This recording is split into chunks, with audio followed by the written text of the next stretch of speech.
नमस्ते साथीहरू, आजको मिनी ब्लगमा तपाईँहरूलाई स्वागत छ।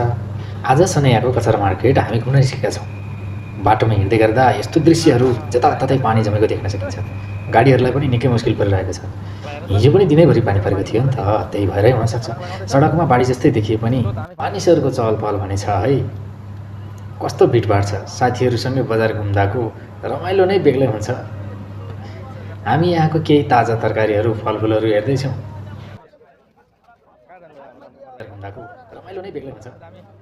हामी यहाँको केही ताजा तरकारीहरू फलफुलहरू हेर्दैछौँ। अगाडिपट्टि जाँदै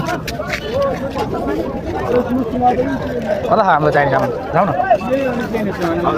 ए केरा लाएर के गर्नु। यहाँ त निकै राम्रा राम्रा तरकारीहरू पनि भइरहेछ। काउली, पुर्काउली, गोलभेडा, केरा, प्याजसम्म सबै थोक सस्तोमा हेर्न त कचरा मार्केटमा। आजको भिडियो कस्तो लाग्यो तपाईँहरूलाई? यदि मनपर्छ भने लाइक, कमेन्ट, सेयर अनि सब्सक्राइब गर्न नभुल्नु है त। अर्को भिडियोमा फेरि भेटौँला। Bye bye.